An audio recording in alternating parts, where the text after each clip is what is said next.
नमस्कार, मैं हूं आपके साथ अभिषेक शांडिल्य। आज बात करेंगे मालदीव्स की, और वो भी राजनीतिक अंधविश्वास की।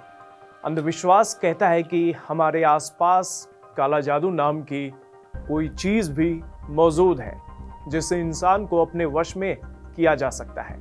पर इस बात में कितनी सच्चाई है, ये रहस्य का विषय है। काला जादू पर भारत के पड़ोसी देश मालदीव से जो खबर आ रही है वो चौंकाने वाली है, जहां के कैबिनेट मंत्रियों के ऊपर ये आरोप लगा है कि वे मालदीव के राष्ट्रपति पर काला जादू कर रहे थे।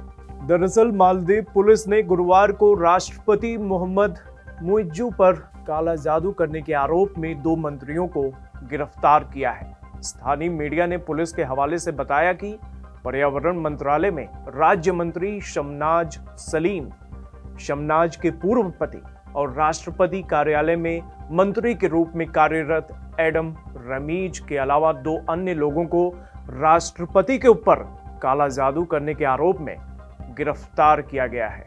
मालदीव से काला जादू का प्रकरण आने के बाद कहा जा रहा है कि राष्ट्रपति मोहम्मद मुइज्जू के नजदीक आकर राजनीतिक प्रगति पाने के लिए महिला मंत्री ने उन पर जादू टोना किया है, और दूसरी वजह उनकी गिरफ्तारी के पीछे एक साजिश को भी बताया जा रहा है, जिसमें कहा जा रहा है कि मुइज्जू की पत्नी व फर्स्ट लेडी ने प्रतिशोध में शमनाज को फंसाया।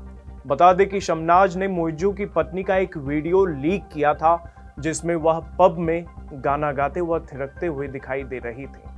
मालदीव में काला जादू फंदिता या सिहुरू नाम से भी जाना जाता है। इस्लामिक कानून के अनुसार काला जादू करने पर 6 महीने की सजा भी हो सकती है। यहाँ मालदीव में बड़ी संख्या में लोग काला जादू में विश्वास रखते हैं। अभी पिछले महीने ही मुइज्जू की पार्टी के एक नेता पर काला जादू करने के मामले में 60 साल के एक व्यक्ति की गिरफ्तारी भी की गई थी। इसके पहले साल 2013 में मालदीव की सत्ता पाने की हसरत में राजनीतिक दलों द्वारा टोना टटका करने का आलम यह था कि राष्ट्रपति चुनाव के नतीजों को ही पलटने के लिए एक शापित नारियल और काले जादू वाली गुड़िया को पोलिंग स्टेशन पर रख दिया गया था। वैसे मालदीव में लगभग हर चुनाव में विपक्षी पार्टियों के द्वारा काला जादू जैसी चीजों का इस्तेमाल किया जाता है। अब बात मालदीव से निकलकर हमारे देश की करते हैं। वैसे हमारे भारत की राजनीति भी काले जादू से अछूती नहीं है। अभी कुछ दिन पहले ही कर्नाटक के उप मुख्यमंत्री डीके शिवकुमार ने यह आरोप लगाया कि प्रतिद्वंदी सिद्धरमैया सरकार को कमजोर करने के लिए काले जादू और केरल के तांत्रिकों का इस्तेमाल कर रहे हैं। हालांकि डीके शिवकुमार ने किसी का नाम तो नहीं लिया, लेकिन उन्होंने स्पष्ट रूप से कहा कि केरल के तांत्रिकों का इस्तेमाल हमारे खिलाफ शत्रु बैरवी याग करने के लिए किया जा रहा है।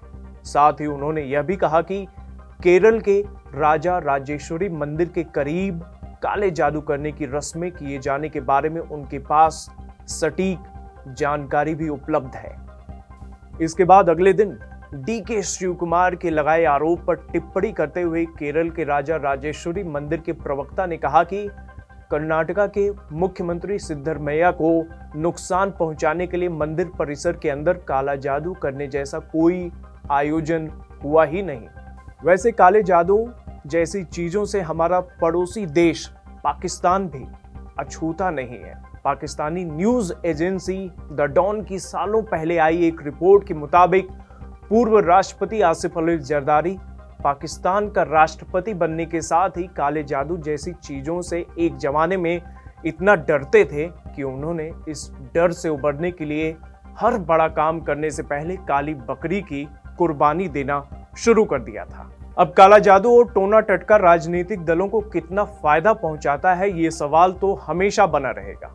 पर एक जादू गरीबी, महंगाई और बेरोजगारी पर भी जरूरी है, जिसकी अपेक्षा इन्हीं राजनीतिक दलों से की जाती है।